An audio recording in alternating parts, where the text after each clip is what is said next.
Happy New Year. I hope your 2020 is starting off with a bang. Thank you for listening to Author Stories through 2019 and all of the previous years. We had an amazing year last year and looking forward to doing bigger and better things this year. Before we get into the interview, we're going to thank a couple of sponsors who make the show possible. Please give them a shout out and look them up on Amazon and make sure that you tell them that you appreciate their sponsorship of Author Stories. At the end of the show, we're going to have an audiobook excerpt from Richard Fox's The Imber War. This audio clip is narrated by the one and only Luke Daniels. You're going to love this series. I love it so much. And Richard has been a great supporter and sponsor of the show, and we're going to show him some love. Listen to the audiobook excerpt. You're going to love it, and be sure to go to audible.com to purchase it. If you're not an Audible subscriber, you can get a free book just by signing up for a free trial at audibletrial.com/Hank. You get a 30-day free trial. You get the free book. If you decide to cancel your Audible subscription, you get to keep the free book, and it doesn't cost you a single penny. audibletrial.com/Hank, and listen after the show for the clip from Richard Fox. We're so happy to have our friend Crystal Pico Watanabe as a sponsor of the show. Crystal is one of the best editors in the business, and she has just debuted a new service that I think you'll absolutely love and will help you to up your writing game. Pico's School of Wordcraft and Editing has just debuted, and the first course is called Properly Punctuating Dialogue. It's a mini course and can be completed in just about 20 minutes. It covers the basics of dialogue punctuation. Authors can get access to the new school and the course for free by signing up for Crystal's author newsletter, Notes from Pico. Go to picoshouse.com/newsletters. That's PIKKOSHOUSE.com/newsletters. More in-depth courses will be added in 2020. Make sure you don't miss a thing. picoshouse.com/newsletters. Writers, I have an amazing tool to tell you about. A revolutionary writing tool for planning stories, Campfire Pro is what novelists need to go from the seed of an idea to a detailed plan that's ready to be executed.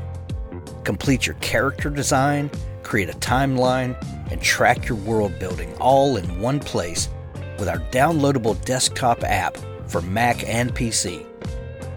Without the annoying subscription model so many apps are using today. Visit campfiretechnology.com for special holiday pricing on Campfire Pro today. Who Wants to Love a Billionaire? Billionaires in New York, Book 1 by Laura Burton. Julie does not love being the center of attention. She makes dresses for those who do. But when Emily, her matchmaking friend, begs for a favor, Julie can't say no. It was supposed to be just one date. She never expected to kiss the guy, then fall head over heels for him. When threats start rolling in, it becomes clear someone will do whatever it takes to break them apart. Now she's in too deep, and walking away isn't an option. But with the paparazzi and drama involved, Julie cannot help but wonder, who wants to love a billionaire? Hollywood producer Harry Jackson is not an alpha male. He's goofy, sensitive, and will move mountains to make everyone happy. In fact, he requires a whole team of people to keep him from being robbed blind. Sometimes he even needs saving from his love of bad puns. But when an enemy threatens to jeopardize his chance at love, it's time to step up and fight. He's terrified, but the thought of losing Julie scares him more. Pick up Who Wants to Love a Billionaire? The Billionaires in New York, Book 1 by Laura Burton. Well, thanks for joining me again for the Author Stories podcast, where I bring you the story behind the stories and the storytellers. Today, I'm really excited to have Peter Riva on the show with me. He has a fantastic new book. It's called Kidnapped on Safari. It's the third book in the Mbuno Pero book series. What a fantastic read. Welcome to the show, Peter. Oh, thank you, Hank. Thanks for inviting me. That's very kind. I'm excited to have you. Like I told you before we started recording, I love this book. It's such a thrill ride and such a unique book in this space. And we begin each show with the same question. And that question is, what is your first memory of wanting to be a writer or storyteller? I think it was probably when I was a kid. My brother and I used to make a lot of model airplanes and boats and things like that. And whenever I was finished making an airplane, I would make up a story of who was built for and where he flew in the war and so on. I was born in 1950, so I'm what a young friend of mine calls a wrinkly, and and so a lot of my memories as a child are based on leftover memories of the Second World War that my parents and my grandmother had, and Sure. We were sort of obsessed with those stories at the time. So I used to make up my own little stories about that. And then, of course, I also grew up in the time and age of cowboys and Indians, and always used to make up stories about finding the villain and who was robbing the stagecoach and capturing him and turning him over to the authorities, that sort of thing. So, yeah, I used to write stories when I was a kid just for the fun of it. The strange thing is I grew up in a family that was part of the performing arts. My mother was a television actress and my grandmother was a movie star, and also served our country well in the Second World War. And, when you're around people of that kind of creativity, some of it rubs off. Not very much, unfortunately, but enough maybe to make me write a little bit. Well, when you come from stock like you do, that is artistic, creative, and prolific, is finding your own artistic voice, is that something that's encouraged, that's cultivated, or is it just kind of by osmosis? You just pick it up just from being around people like that? A combination thereof. I think that when you grow up in a creative family, the ethic of the family is that anything is possible. You can achieve that which you want to do. So in life, I've taken on very large projects. I co-negotiated the first global environmental treaty between the USA and the USSR. I was the project manager for the Voyager around the world flight. I found 185,000 handheld images taken in space by the astronauts that nobody had looked at before. I've produced 78 hours of primetime television. The answer is you just keep working and find something that interests you. The one thing that I have to say I got from my family is that don't do anything that you're not interested in. And in the true sense, I'm a dilettante, which is kind of rude in a way, but it means I do those things that I can be passionate about. Otherwise, I don't do them well. And my books are based on my own experiences in the bush, my own experiences in Europe, and soon there'll be another one. And it's kind of fun to pass on the stories and the places that I've been. I liken it to that. I hope people read my book and have a mini safari in Africa. That's kind of my goal. I want them to feel that they were there, because I write about the places I know in Africa as characters in the book, and they have their own reason for being there and their own entity. Well, and that's how it reads. When you describe a place and it completely encompasses everything about that place, from the way it feels to the way it smells to the way the weight of the local culture sits kind of on your shoulders, that it does become a character, and you become as comfortable with that place as you do the people that you kind of form this weird relationship with when you read a book. It's fascinating when done well. It's like you can stand back and not quite understand exactly how it happened, but you're just glad that it did. Yeah, the center character in the book, obviously, Pero, is based very loosely on some of my own experiences as a producer in the field. So he reacts as a producer does. Of course, he has other talents and contacts that I never would have. But then Mbuno is really, for me, the central character here, because in real life, the man Mbuno, he was a guide for people like Bill Holden and Gregory Peck and Hemingway and so on. And his father was a guide for Teddy Roosevelt. And long tradition of being a safari guide. And Mbuno had this connection to nature that really helped me understand that all of us are part of nature, whether we want to be or not. And there is no concept that as a human, I'm better than the animals around me. I am part of that same scene. It doesn't, and by the way, I'm not sort of promoting vegetarianism or anything else here.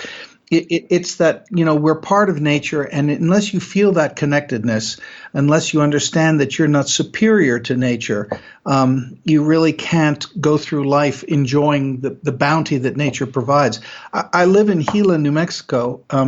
The bottom of my small property here is the Gila Wilderness, which is 3.5 million acres of wilderness. And the bears, the mountain lions, the snakes, the javelinas, the coyotes, the foxes, the wolves, they're all part of the existence I have here, and I love every moment of it. This morning I woke up and there was a flock of 20 wild turkeys looking at me through the windows, wondering why the hell I'm here.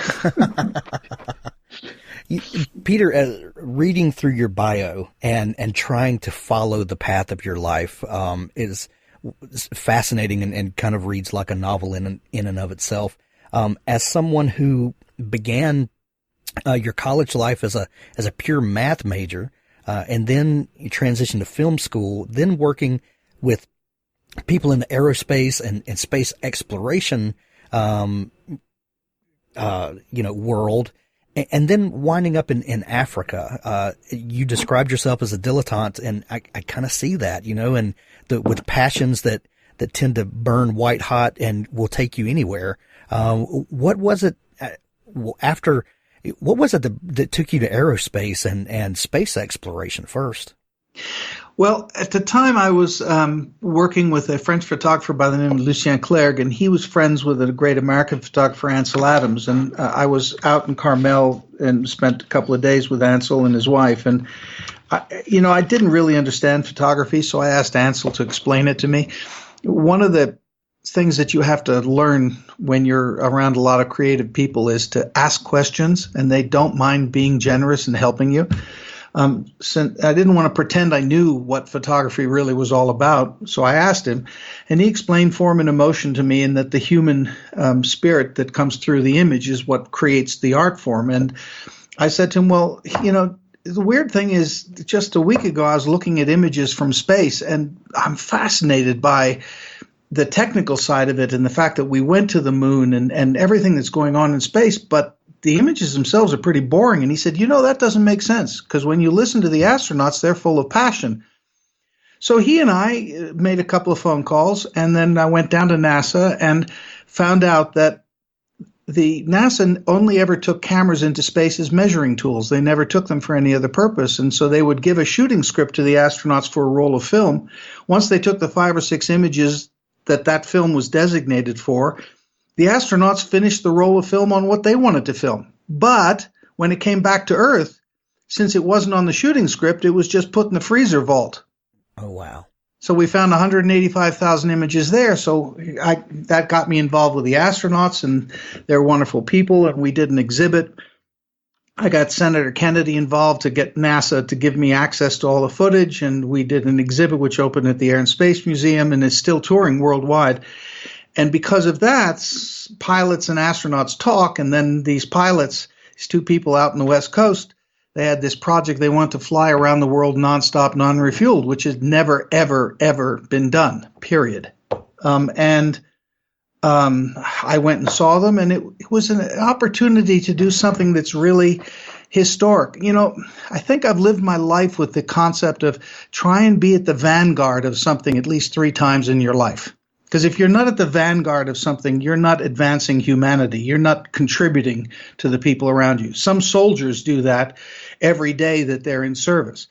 I wasn't in that kind of service, so I chose to undertake projects sometimes that did a little bit for my country and a little bit for mankind. And I went out there and stayed on, and I was basically the floor sweeper, the marriage guidance officer, the fundraiser, you name it, I did it. And they flew around the world nonstop, non-refueled in '86. And just for the record, nobody else has ever done it since. There are people who've done the distance, but if they did geography and geometry, they'd know that if you don't cross the equator, you're not going around the planet. And the only people who've done that is Dick and Gina. Wow. What a fascinating thing to just get to be a part of. That's so amazing. Well, it was kind of funny. The guys from DARPA showed up one day and said, "We'd like to see the plane." And we went, the Defense Advanced Research Project Administration, sure, it's there in the hangar. Put $5 in the jar and you can go see it. No, you don't understand. We actually want to see the plane.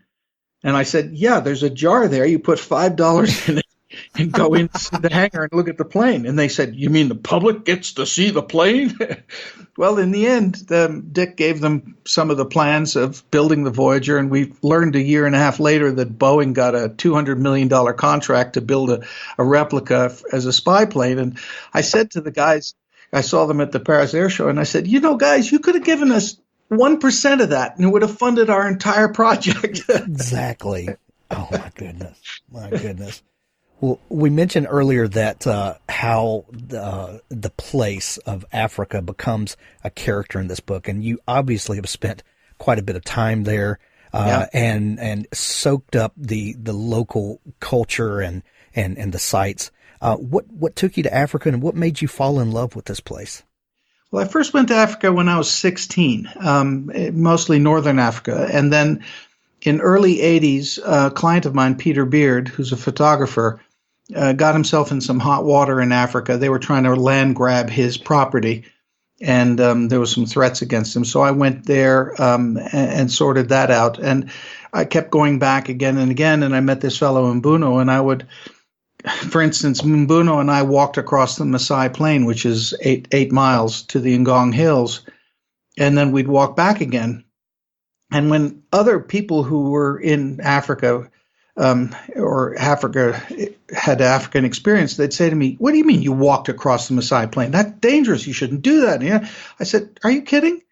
The lions watched us walk by. The hyenas were fine. Had no problem with the rhinos. I wasn't threatening anybody, and they knew that. I was walking, and they weren't threatening me. So, well, did you have a gun with you? No, you just go walking." And people don't understand that if you're with somebody who understands nature, as Mbuno did, your presence and the way you present yourself in the wild pretty much assures your safety. You don't need, to be fearful all the time. Cautious? Yes. Fearful? No. Wow. So you, for the last 30 years, you have spent as a literary agent. What brought you back to that? Such diverse interest and such a diverse palette that you painted with your life. What brings you back to book publishing? Well, Hank, I don't mean to sort of correct you, but it's more than 30 years. Sadly, I'm getting old. The truth is, when I left UCLA Film School, I went back to England where my girlfriend was, still my wife, and there was a program at the BBC called an Apprentice program, and I joined that, and they made me a gopher on the lowest rated television show in Britain, which was Monty Python's Flying Circus. Wow. And I literally was the gopher, nothing more.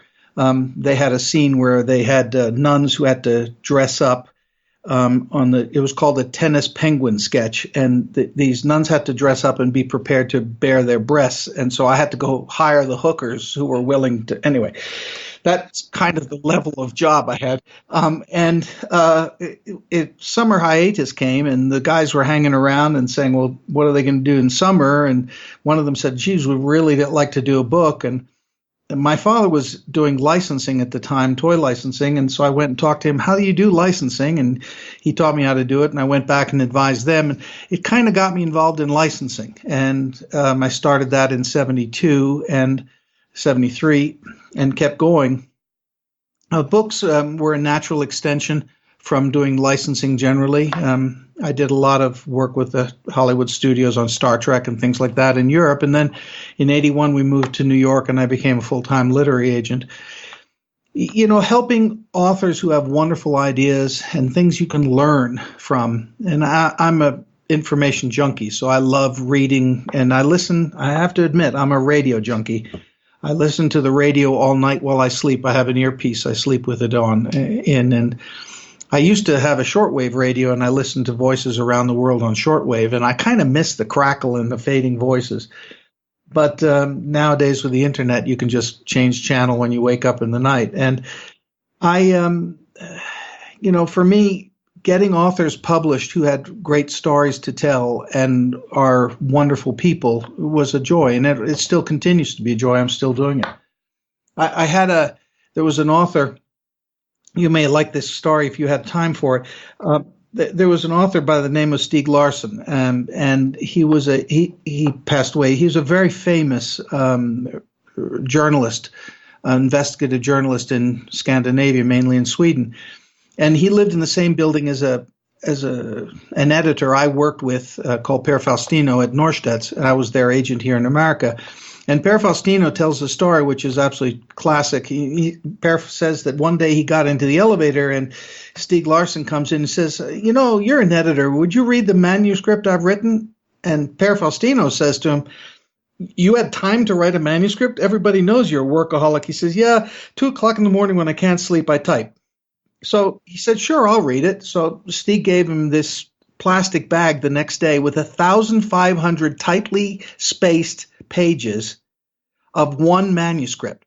Now, unpublishable instantly. It's 3 times bigger than any book you could think of. So Per Faustino took it back to his office and said, okay, I'll humor the guy. I'll read the first 20 pages. Well, of course, he got hooked. The problem was it was unpublishable, so he talked him into splitting it into 3, and the first book became The Girl with the Dragon Tattoo. I mean, that kind of happenstance is such fun when you're part of it, when you see the success of something, and how, every single part of those books that Stieg Larsson wrote, all those facts in that book, like John le Carré's book, exactly the same. All the facts are true. They may not be actually factual at times because you have to change time and place and the name, but they're all true. And one of the things I do in my book is everything you read in my book is true. It may not be factual because it didn't happen at that day or the names of the people were changed, but that's all true. Wow. So my next question, of course, is you've worked for decades helping other authors achieve their dream, get their stories out to the world. What intrigued you about writing your own story? Has this been a desire for a long time? Were you just waiting for the story to come up? What was it that brought you to this point? Do you have a hobby other than this? Well, this is about it. Okay, exactly. And raising kids. Yeah, well, I don't do trains, and I don't do I don't play tennis, and so on and so forth. And there comes that time where, God, I got all these things in my head. How am I ever going to put them all down and not lose them for the next generation? And so I just sit there and type, and it's binging. It's pure hedonism. I sit there, my wife is, God bless her, makes me cups of tea till she falls asleep, and I'm still there at 3 a.m. typing away, and it's just pleasure. It's like a glorified hobby. Wow. So you say that in your books these are true events, possibly not factual in the way that you have to unfold them in the story, but they're true events. Right. Tell me about the birth of the first book in this trilogy. How did it come out, and what were the events that inspired this? Well, Murder on Safari is a really simple thing. It pretty much mimics one of my first filming experiences on our program that I did with Bert Van Munster, who now does The Amazing Race. He's my partner on the Wild Things TV shows we did for Paramount, and by the way, which are coming back on CBS apparently, which is nice news. But nice.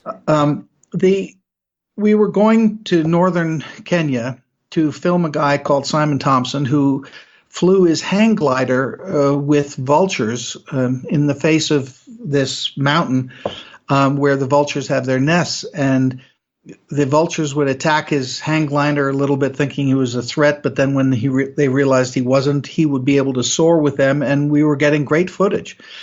Now, goes forward 3 years, and friends of mine who live in the Northern Territory of Kenya told us about the Al-Shabaab people who were moving into the area and digging themselves fortresses into the sand. And some of the people that were from that camp came down and then unfortunately blew up the U.S. Embassy. So I just combined the stories. Each event is true, and so I was able to set the scene according to what I saw and did, and then I added in the Al-Shabaab part. And what happens in the book is right in the first few chapters is all those guys up there doing the filming are witness to Al-Shabaab being in the region, and therefore they become a target of Al-Shabaab, and everything snowballs downhill after that. They're always on the run. They're always trying to escape them, and Al-Shabaab is good at finding them and coming after them again and again. And it's Pero's ability to organize and to structure as a producer does, particularly when you're shooting in the wild, and Mbuno's ability to assess human beings as animals and how they are likely to behave that prevails at the end of the day. What's fascinating to me are the unique abilities that Mbuno and Pero bring to the story. And, you know, a television producer whose skill at producing becomes a superpower is really fascinating to see, you know, how we all have these unique abilities. And sometimes the you know, least thought about you know, skill set becomes something that that can be crucial when put in this situation. Yeah, I think that's true. And Pero particularly knows what he doesn't know. Right. And he knows how to rely on other people who do know. He doesn't have an ego problem. And the great thing about Mbuno is there isn't an inch of PC about him whatsoever. He lives within the natural world. And if somebody is vermin, they should be taken out. And Mbuno doesn't have qualms about killing somebody who is vermin and throwing him to the crocodiles. No problem at all. Now, you and I would definitely think twice about that. But for Mbuno, he recognizes the animalistic qualities in people and assesses them appropriately. And that's why they make a good team, because Pero knows what he doesn't know and is able to identify people who do know, and he can rely on them and pull them into the situation. Pero's job is really to organize, produce a team effort to be successful. That's really what he's good at. In fact, in the book, one of the characters says to him, you know, Pero, do what you do best. Produce us. Make this work. And that's really his job. And Mbuno's job is to see the truth, to see with honor what is right and what is wrong and act accordingly. Of course, Mbuno also has incredible skills with animals. And Mbuno, in real life, actually, Mbuno was when there was a Mau Mau revolution in Kenya, and the Mau Mau were terrorists in the pure sense of the word. They were terrorizing the countryside in order to try and bring down the British government. And Mbuno, who was never a great fan of the Kikuyu Mau Mau, his tribe and their tribe had been at war for thousands of years. He was enlisted to help the British authorities stop some of the Mau Mau raiders. And Mbuno's method of stopping a Mau Mau raider after they had butchered a woman and 3 children was to track them down and leave them in the dust, not bring them to justice. That was pointless to him. And he did that many times in real life. And in fact, there's a fellow who was a white hunter turned safari purveyor in Kenya, who was his contact during the Mau Mau revolution, who said there was nobody like Mbuno. You'd send him after 5 guys who were Mau Mau, and you'd never hear the 5 guys again. Wow. Most of us, our familiarity with Africa and the regions in the book, most of us, our familiarity stops with what we see on the evening news, and it's normally not good. What are some things about Africa that might surprise people who have not been there and have not experienced the people and the culture? This is such a fascinating place. What is something that people might not be aware of about the place? There is no question that everybody I know who has gone to Kenya, East Africa, Tanzania, Uganda, who has gone there hasn't changed their life. The expanse, the connection with nature, somewhere in the back of your brain is a little primordial memory that you don't really know you have, but your brain recognizes where you are, and you either feel totally at home or you feel totally frightened. There's a very famous story of a film being made called Out of Africa, and the director hadn't actually been to Africa when he started the filming, and everybody had shown up, and he got off the plane and wanted to get back on the plane. The smell of Africa somehow triggered the back of his brain a fear, and he didn't want to shake hands with anybody, didn't want to talk to anybody. In fact, he holed up at the Norfolk Hotel, and they used to have to fly his food in from Paris. It's a hard time for him, and it wasn't phony. It's like claustrophobia. You can't control it. But most people who go to Africa just come away feeling absolutely exhilarated and rejuvenated because they realize that there is the perfect example of primordial life, the way it was and the way it could be, and stay. Hopefully it would stay. That's why, the poaching situation is so serious. It's not because the odd elephant gets killed. In America, the odd cow gets killed in order to make hamburger meat. The problem in Africa is that they are wiping out herds because ivory is $2,000 a pound, and even if you kill all the babies who have small tusks, that's a lot of money for the bad people. And the trade in all of that is deadly, and it's terrible. And so Mbuno, being a traditional African elephant hunter, is totally against poachers 100%, was in real life and is in my books. Wow. The story is absolutely fascinating. It's like getting to go on safari from, the comfort of your reading chair. So far we've got 3 adventures with these guys: Murder on Safari, then the Berlin package. The new book is called Kidnapped on Safari. Will we see more from these guys? Yeah, currently I'm about 2/3 of the way through the next book, which is Mbuno and Pero decide that after the difficulties of Kidnapped on Safari, they want to reconnect with the beauty of Africa, so they decide to go on a foot safari following elephants migrating into Ethiopia.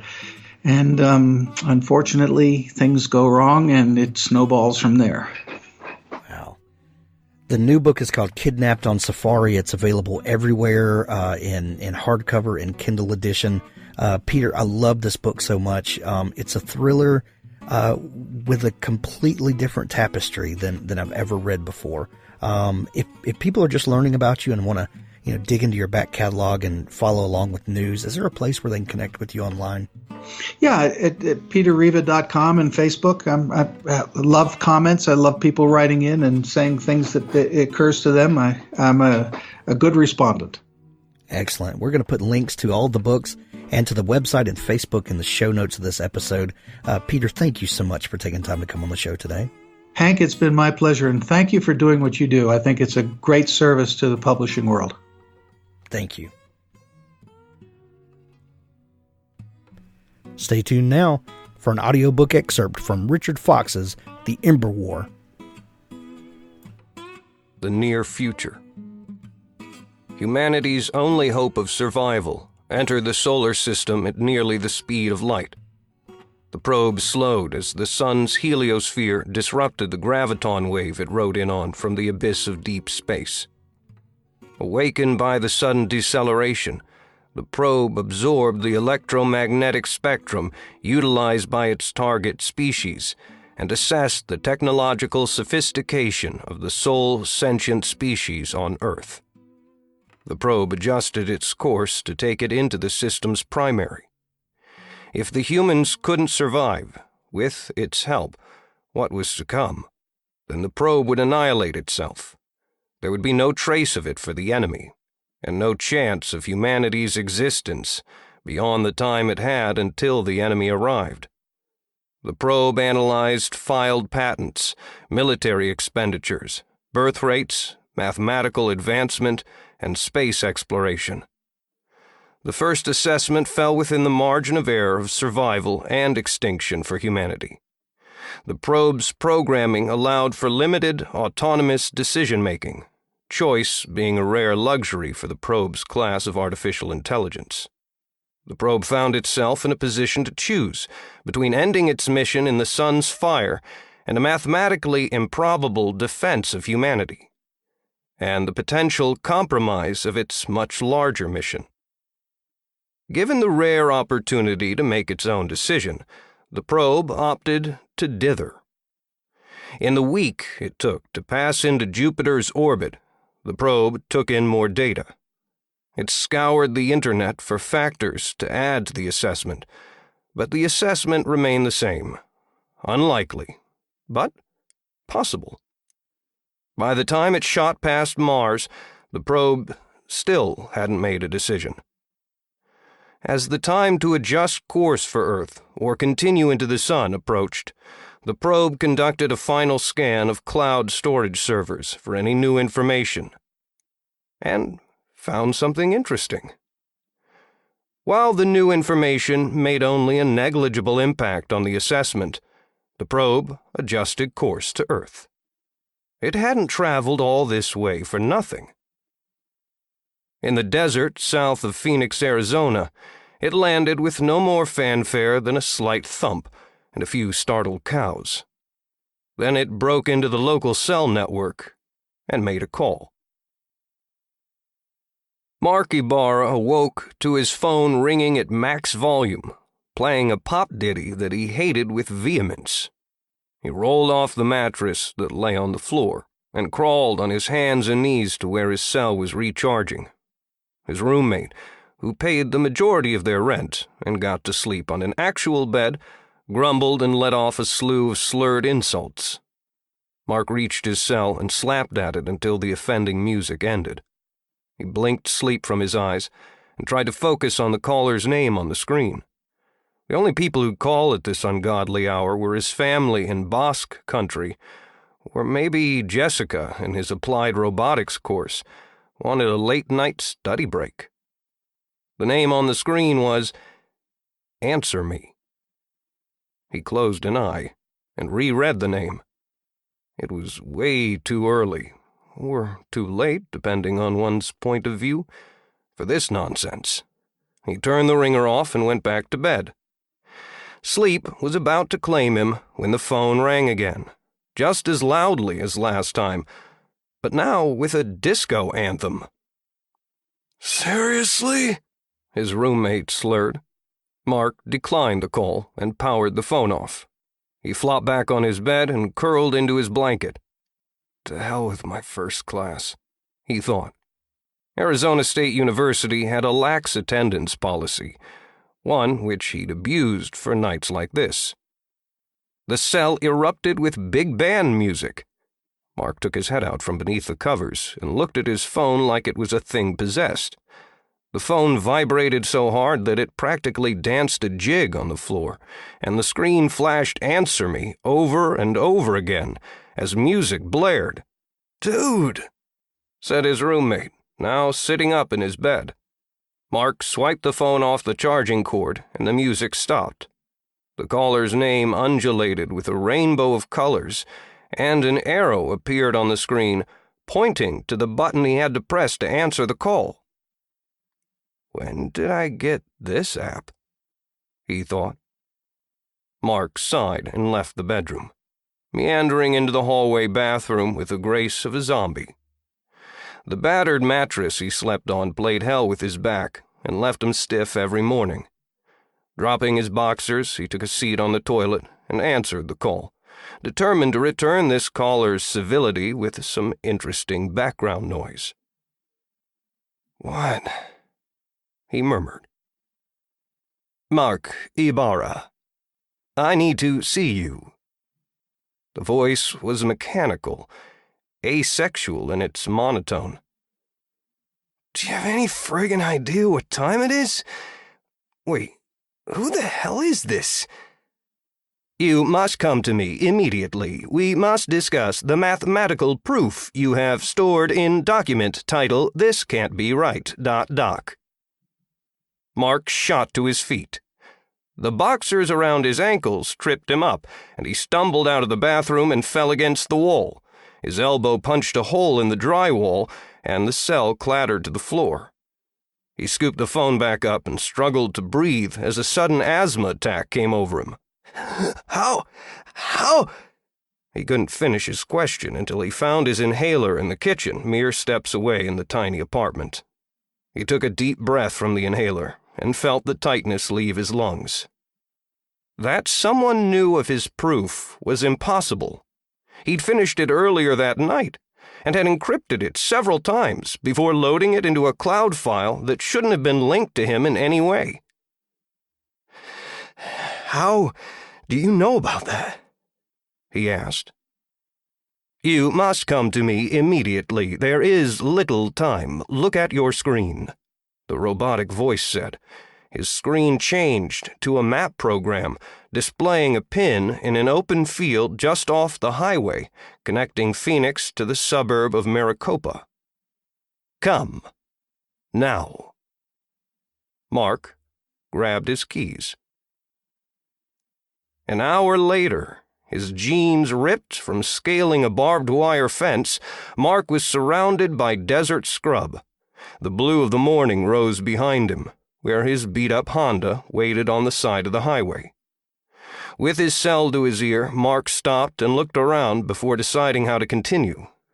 Spiked ocotillo plants looked a lot like benign mesquite trees in the darkness.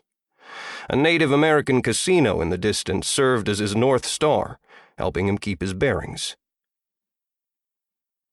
"You're not out here, are you? I'm being punked, aren't I?" he asked the mysterious caller. "You are 9.26 meters to my east-southeast. Punk, decayed wood, used as tinder.